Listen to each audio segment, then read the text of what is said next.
Peace. I wanted to make a video blog and talk about white appropriation because you hear that word a lot, and I think a lot of people don't know really what it means. So I want to kind of break it down what it actually means being a person of color myself, and how people of color see that word and what it means to them. Because I think that's the more important aspect of it. So I think it's really a really interesting topic, actually. So, white appropriation, what is it? Well, it means different things to different people. The general consensus of that word means, people who exploit a culture for their benefits. That's one way to see it. But also, it goes into aesthetic, and it also goes into like hobbies and liking certain things and participating in certain cultural stuff that have a cultural bent that's not considered the culture of the person adopting it. So it's a lot of different aspects of it and stuff. And surprisingly, white appropriation is not, it doesn't affect people of color. It really doesn't. Probably just one or two intellectual people of color may be affected by it and try to explain it in details to people, but for the general population of people of color, they don't really care about that. It doesn't affect their lives. It doesn't make their lives any easier, and it doesn't make the broader society accept these people, more actually just because of white appropriation. So, what is white appropriation? So, like I prefaced it earlier, white appropriation is so-called people exploiting the culture and everything, right? But actually, what it really means is it doesn't mean white people, getting into like a certain culture and wearing the clothes and having dreadlocks and so on and so forth. It doesn't really mean that because we all do that. We all like. Asian people dress like Americans. In India, people wear ties and blazers with lapels and everything. That all came from America. They don't dress in traditional garb anymore. And so, we all do that. We just like share culture and aesthetic preferences, so on and so forth. And that's just a part of evolution of humanity, our human species, actually. So that's not really white appropriation, but that is kind of used nonetheless to explain it and everything. Like if you see a white guy with dreadlocks and he's dancing all tribal and he's into like Indian pants and Indian African clothes, and people would say, "Oh, he's appropriating the culture and everything." And I don't think so because if you look at like the culture of the European man, they came from the north, and if you look at the North's religious people, they followed and worshiped Odin, who's the lightning god.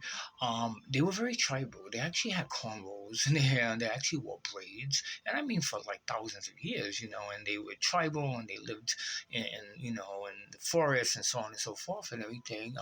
And in time, those people became Europeans, and Europeans became Christians, and Christians were sophisticated, and so on and so forth, and they made a uniform type of dress, if you will, for lack of a better word, and that pretty much been the standard for the European, hence Western man or woman, but that's not really the totality of what they are. That's not really their origins. Their origins are actually tribal. Their origins are very similar to African origins and South American origins and Central American and Caribbean origins, like very tribal, So of course they're going to have braids. Of course they're going to have a tribal look to them, a tribal aesthetic, and everything. So how can the modern European/American person be considered appropriate in culture if they adapt a certain style when in fact they had that same similar style just hundreds of years ago and everything. It just adopted over time and became a standard for something else, a standard aesthetic or reminiscent of something else, which we are familiar with today, modern conservative style garb, whatever you want to call it. Okay? So that's not really white appropriation. And also, there's people Yeah, I even know that I sincerely love like Indian and African culture. They go crazy, and it helps them to tap into something that they feel is lost because they grew up. A lot of my friends come from actually wealthy families. They're like rich white people. Actually, a lot of my good friends and stuff, and they grew up a certain way. They grew up with money. They grew up very conservative. They grew up very Christian and everything. And when they discover tribal music, hippie music, or whatever you want to call them, Eastern music, it just transformed them. It showed them something that what could be possible for them, a outlet, a door opening for them, if you will, for lack of a better word, and walking through that door and just feeling these feelings that they never felt growing up in their nuclear family and their conservative Christian Western families. They just never experienced that. So I hang out with these people. I see how these people are transformed by music, and I see how they transform by aesthetic and style, and they just want to live a certain way. It's like me being, an interracial person and being really into like bluegrass music. Like I love bluegrass music, and I go to bluegrass shows, so on and so forth. But I also go to reggae shows, and I love that stuff, and I get transformed. I get really into the whole, sensibility of that music, which in truth is country music, and I get into I didn't grow up in the country, I grew up in New York City.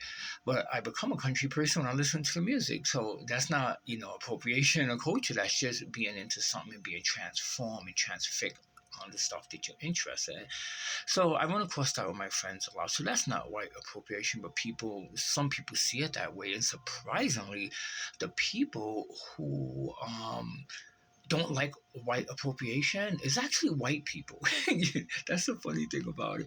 It's not like people of color. People of color don't care. Like you ask a person of color, they go, "Well, how is that going to change my life? Me being upset that someone's adapted my culture. That's not going to change my life one bit. I'm still going to be a person of color. I'm still going to have the struggles of a person of color.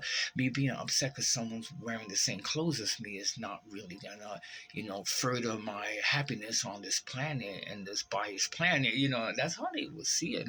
It's just political minded, not conservative, but political minded, liberal white people that don't really like other white people adapting certain cultures, them thinking it's really kind of racist on their part because they think, well, you white, you should dress white, you should act white, why you want to look like an Indian, why you want to look like an African, and the white person said, wait a minute, I love that music, I just love the clothes and so on and so forth. I love the spirituality. That's this huge emphasis on spirituality that's tied into it that people never talk about. A lot of times when people, adapt a different culture, it's really on the lines of spirituality. It's something that they seek in spiritually that's going to, they feel, transform their lives into something better. So they want to, participate in it 100%. So they adapt the culture, and that's what's going on. And all my friends fall into that latter category. And I see it on a daily. I went yesterday to this amazing Brazilian, it was Brazilian Day yesterday, and I went to a Brazilian party at Levitt's, and it was like thousands of people there, and it was just beautiful people, tribal looking people. There was all kinds of people, a lot of mixed different people. We know that people from Brazil are multi-ethnic and racist, diverse. We know that, from African, from European, from South American, so on and so forth. And I felt happy actually being there, considering I just did my DNA test and I'm actually 25% Portuguese, actually. So I felt like I belonged there because Brazilian people have Portuguese blood. Portugal founded, Brazil. So I thought, I didn't even know that. I didn't think about that when I was there. I was just going because I love the band and I know the people who do it and so on and so forth. But my friend is like, "Oh, how do you feel being here because you have Portuguese blood?" I'm like, "Oh, I didn't even think of that. I didn't even put two to two together." But it was pretty interesting feeling, to say the least and stuff. But anyhow, getting back to my video blog, so people, being in, when I went to this thing, was all these type of people like enjoying themselves and everything, just having a great time and just feeling it. And a lot of these people are mixed with Brazilian, but they look white, they look European, but they mix with Brazilian, they enjoying themselves. So you can't consider that white appropriation because that's their bloodline. That's, where they come from, and everything. But there's this huge emphasis on Afrocentric, tendencies because of the African slaves that were brought from Africa to Brazil, and promoted or lived on the plantations and everything. So there's this huge emphasis on tribalness and Afrocentric behavior, whatever you want to call it, and stuff. And people just get into that. They get into the drumming, they get into the music. But when you look at them outwardly, they look European, So you can't really consider that white appropriation because that is a part of their culture because they have Portuguese blood, and everything. So now I want to talk about what white appropriation is, because I think that's really what I'm trying to get at. What it's not. It's not white people adapting a culture and having dreadlocks and wearing like tribal clothes and everything. That's just people being people. We all do that. But what white appropriation really is when people of a certain race, namely the European race, the white race, whatever you want to call it, adapts an indigenous culture and takes that indigenous culture, repackages it, and sell it to their white friends that they went to college and they went to high school with and they grew up with. That's white appropriation. And that's the stuff that's troublesome, and that's the stuff that's tumultuous. That's the stuff that shouldn't happen, because if you are going to adapt a certain culture, certain style, certain aesthetic, wherever the case may be, then you need somehow to give recognition to the people in which that culture comes from, that aesthetic comes from. But when you take something, you recycle it and you make it new again and you sell it to your friends and you exclude the people that inspire that culture, that's white appropriation, and that happens everywhere. I see that everywhere, and it's like it's hard to stomach, to look at it and think, you want to adapt a culture, you want to adapt a style, but yet you don't want the people that you are aspire by be a part of that. You just want to recycle it and resell it to your friends as something brand new that you brought to them when you actually didn't bring it to them. You actually took it or stole it from another culture, and that's what white appropriation is. And you see that a lot. Like you see like these girls, they're like would never date an Indian guy or a black guy in a million years. They would just, because for whatever reason, it could be racism, it could be just whatever the case may be. But you see that all the time. But they will only date people that not only looks like them, but they would date people who come from the same exact social class as them. They wouldn't even date a poor white trailer person. They wouldn't date a guy like that. They would, because that guy can't take care of them. They would date someone that comes from their, that would be approved by their family. But yet they would, adapt the culture to have that culture, wear that culture, and attract a mate, a partner. But they want to make sure that that mate and that partner doesn't, resemble them and comes from their background, and also that's going to be accepted by their parents and everything. But they adapt their style to to like bring the person, fish the person in. You know what I'm saying? And I'm not saying people should go and date people of color just because they're wearing certain clothes. That's not what I'm saying. But I think people, if you are open to a culture, then you should be open to all aspects of that culture, just not you taking that culture and making it white. And that's the problem in a nutshell, is taking a culture and making it white, and recycling it and packaging it and selling it to their friends and stuff. And that's really what white appropriation is. It's just that you could look at it this way. It's just like gentrifying a neighborhood. People move into a neighborhood. I always thought it should be illegal to gentrify a neighborhood. I think that if you want to move into a neighborhood, you want to remodel all the buildings and renovate everything and make the neighborhood a nice and safe place, then it should be 50-50. You should let people of color still live there who come from that neighborhood and lived there for generations. That is their neighborhood. That neighborhood was defined who these people are, and they defined what that neighborhood was for many years. And then these people come out of nowhere that just happens to have one thing in common. They all have money, and then they take that money and then they use it to buy the land, to buy the property, and then they take that property and rent it to their friends, and they only want to live next to their friends. I think that should be illegal in America. I think people should build, if they're gonna live in a neighborhood and beautify the neighborhood, fine, but take some of those buildings and make them low income houses and live side by side with these people, because the reason you were attracted to that neighbor, because it had a reputation for being, kind of a ghetto neighborhood, and it makes you seem dangerous and adventurous because you came from the suburbs and you happen to move into the ghetto, and you want to live amongst black people and your white friends that you went to college with, or high school with, and grew up with, and thinking, wow, you're radical because you're a radical liberal white guy because you live amongst these people of color and you're not afraid, and they accept you and you accept them. I think that is probably the premise of what these people have in their mind when they're moving into these neighborhoods.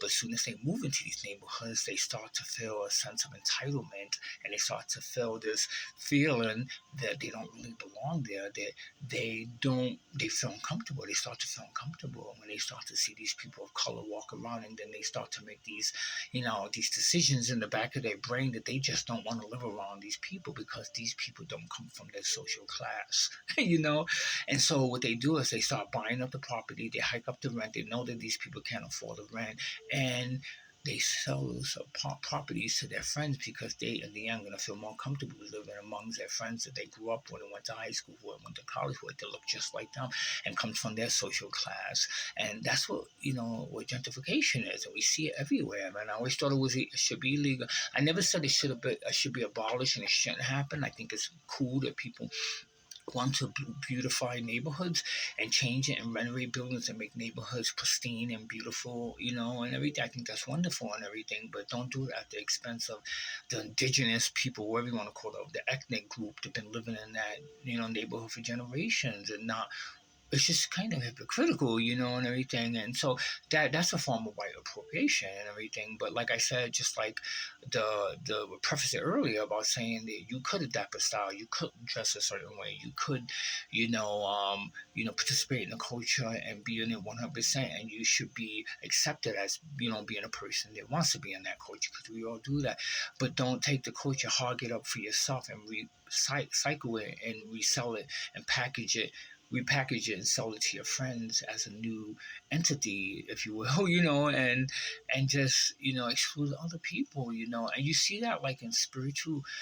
You see that in spiritual circles all the time, man. You go to these temples, and these temples are just filled with European people, which is fine and everything. But the religion is actually, Hindu religion, or the religion is religion. Like, I'll give you a good scenario, a good analogy. Like, I've been going to the Hare Krishna temple for like many years. I don't know how many years, probably half of my life. And I love the Hare Krishna movement. I love the religion, the spirituality, and I pretty much like the people. I think the people is nice to go there and they're drawn to that spiritual path and everything. But there's so much appropriation going on in the Krishna temple, to the point that I go for a few months, then I see it, and then I remember why I stopped going, and then I stopped going, and I wish I didn't do that. I wish I would continue to go because I really like it and everything.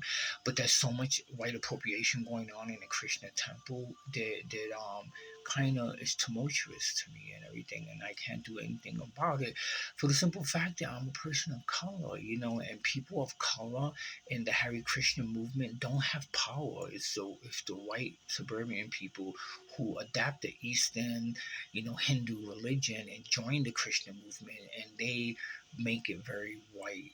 They invite their friends, and I'll give you a story. Like, I remember once I was at the Krishna temple, and there was this huge festival. It was like last year or something, it's always dressed all like, hippie, Indian, whatever the case may be and stuff. And I was sitting on the grass and stuff, and there was this guy who was visiting from California. He was an older guy, probably in his 60s, and he was, you could tell he was a devotee for many years. He had the haircut, he had the clothes, and the attitude and everything. And he was walking around talking to people and giving them like pamphlets and everything. And I could tell he was from California, he wasn't from Denver. But he kept going up to like white people who were visiting. He wasn't going up to Indian people. He wasn't even talking to me. When he ate lunch, he sat while the white people, he invited them to sit. And the whole time I was there, I thought he would talk to me, but I tried to talk to him, he wouldn't talk to me because I actually look like an Indian person. So he doesn't have an invested interest in talking to me and speaking to me, even though I look like an Indian person. I'm mixed, but I look like an Indian person. Then there was these other Indian people that he didn't talk to. He just kept talking to the white people, and trying to get them to come back to the thing. And I'm saying he's doing exactly what I'm saying. He's taking this beautiful Eastern religion and repackaging it and selling it to other people who look like him, who makes him feel comfortable, who makes him feel safe. But these other people who are dark skinned brown people probably make him feel a little uncomfortable because they probably look foreign to him because he's a white, probably middle class person. And there's nothing wrong with being a white middle class person, but I'm saying there's a lot of white middle class people who are totally happy around people of color. They have no problem living amongst them, dating them, and assimilating into their culture. You see that everywhere. Mostly all my friends have fall into the latter aspect of that, and they're wonderful white people. They have money. They come from upper middle class families and backgrounds and culture, but they just happen to be super open minded and super beautiful, and they really sincerely have a heart for indigenous culture and they embrace it the right way. But this other way of not embracing this, Eastern culture because of your feeling of inadequacy. I think that's really the culprit. This feeling of inadequacy and feeling like you're not really a part of that culture. Like something in the back of your mind is telling you you're not really part of that culture. But you like the music and you like the clothes and you like the philosophy, so you adapt it, but you want to adapt it and still be safe and be comfortable. And you only feel safe and comfortable around people who look just like you and who act like you and who grew up around you and who could speak your language. And that's a problem I have with the Krishna temple that I find out a lot. I find out the people that run the temple, who are in a lot of respects alpha white males and stuff that run the temples, they tend to be very close to me. They don't talk to me. And like when I dance all crazy, I dance crazy because I'm a tribal person and tribal people just have that tribal blood and dance crazy and everything, and that's just what we do. But a lot of times they don't like that. They want me to be tame because that's kind of the way to be for these people, I guess, and that's not a bad thing. That's how you grew up and everything. But when you're adapting a black man's religion, a dark person's religion, there's going to be a lot of sporadicness that's going to be about it because you're dealing with tribal people. Tribal people are earth people. Earth people tend to be like, for lack of a better word, like animals, but innocent animals, primal. That's probably a better word to use. And I'm pretty much an animal. I'm pretty much a primal animal. I turn into an animal when I hear a beat of a drum. I turn into an animal even when I hear the strumming of a beautiful, guitar. I just turn into this creature of the earth. But I'm still tame in my own way. I'm still sophisticated. I'm still, have etiquette, but I do turn into something different. And I think that is the whole point and premise of spirituality, is to bring us back to our primalness. But when you take people who grew up in the suburbs, which is nothing wrong with growing up in the suburbs. I'm just using that as an analogy, because that's a culture that they come from. When you take those people who grew up very super conservative and Christian, and Christianity teaches you that anything that is foreign is evil. We know that. We know the philosophy of Christianity, what it teaches, what it spoon feeds its practitioners. That's what it teaches them. So a lot of times people just can't move away from that sensibility. They just can't move away from that way of thinking, because in Christianity it teaches you at a very young age that you need to have security, and security only comes with abiding in God and also abiding in this kind of made up false utopian type of culture, which is actually made up, and distributed, and the functionality comes from the educational systems and the religious institutions of America, and it's made up. It's not based on reality. Basically, it's just made up, and we all know that and stuff. And sometimes people, it's not even a line that they want to cross. It's they want to stay on the safe line, because Christianity dictates that the security is based on abiding on a cultural structure, and so they want to stay behind the line.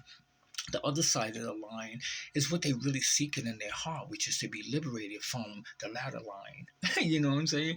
But they don't want to do that. They're afraid to do that because they feel if they jump to the other side, they're going to lose all sense of who they are culturally, and they're going to become wild animals. And they don't really want that. When they see someone like me who is a wild animal, they don't understand that. They don't get it. And they see it as This guy absolutely has no security because he's just this wild animal running all over the place dancing. I do not want to be like that. But I still like the spirituality. I still want to be a part of the spirituality. I still want to have the fashion and the aesthetic and the style, but I don't want to lose my faculties because they see wildness and primalness as being insane. In a nutshell, basically, and they want their insanity. They want sanity. And to them, sanity is being Christian. To them, sanity is being, kind of suburban sensibility. And I don't mean that in a bad word. I mean in, the culture of suburbia and how they grew up in a safe, close knit community in which they grew up in, whatever. They want that, but they also want to dabble their feet in the water of diversity or the water of ethnicity, and the water of Eastern philosophy, but they only want just to dabble their feet a little in it. They don't want their whole body to be submerged in it because they feel that they're gonna lose themselves, and they want to hold on to what is precious to them. What is precious to them, in a nutshell, is security and money. Really, in the end of the day, that's what's precious to these people. That's what saves these people. That's what they've been spoon fed their whole life. Now, there's some people who become homeless, and there's some white people who grew up with a lot of money and grew up in the suburbs, and they kind of throw all that away and they give their lives. And those people are very rare, but I met those people. I'm friends with those people to this day, and I hang out with those people, and they give up everything and they just, jump head first into this beautiful river of ethnicity, of tribalness and indigenousness, and they stay like that their whole lives. And and I think that I'm not saying that everyone should do that. That's not what I'm saying. I'm saying that if you want to dabble your feet in ethnicity, a different type of ethnicity or indigenous culture, that's fine and everything. There's no levels of where you should be. I'm not saying people should do that, but if you are going to participate in an indigenous culture, you should at least incorporate those people into your life, meaning open up a dialogue with those people. Don't push them away, don't be close to them, and only surround yourself with people who look like you, but just be open to having a true friendship with these people, to show that it's not just about you adapting their style, but it's about you assimilating culturally with these people, intellectually with these people, emotionally with these people. You know what I'm saying? It's not a hard thing to do. I do that with white culture, even though I'm interracial, I'm both, but I do that with white culture on a daily. I assimilate into white culture. I get into music. I get into I love country music. I love all kinds of music to be reminiscent as white music. And I'm pretty much, for most part, accepted into white culture and everything, and I feel safe in that culture. So I'm saying you could do the same thing if I am accepted into white culture and I feel safe and I feel like I could assimilate and not be watered down and anything, and just enjoy it and feel a sense of acceptance by these people. Then you could do the same thing. Just try it. But don't get into it and go, wait a minute, I like it because it's wild and it's crazy, it's indigenous and it's primal. But wait a minute, who are these dark skinned Indian people that are around me? I gotta get into my safe people. You know what I'm saying? And that's something that happens all the time. So that's what a white appropriation. White appropriation is not white people adapting a style. It's not white people wearing dreadlocks. It's not white people wearing Indian pants. It's actually, white people taking that culture and excluding the people that in which that culture come from, and recycle it, repackage it, and selling it to their friends, and acting like those people don't exist, when in fact everything that they sell, everything that they're wearing, and everything that they listening to with music, and the music they dancing to, everything comes from that very culture. And another thing, I want to end this video by saying this. Something I noticed when I went to, for a long time, I would go to these hippie stores and I would buy these hippie pants, like this pants. Well, I'm not wearing these. I thought I have these other pants, but these other pants that I have that I've been wearing and stuff. I would wear these pants and I would buy them, and I would always call them hippie pants because they have patches on them and everything. And other people will call them hippie pants. But, oh, you bought those hippie pants. Those hippie pants are cool and everything.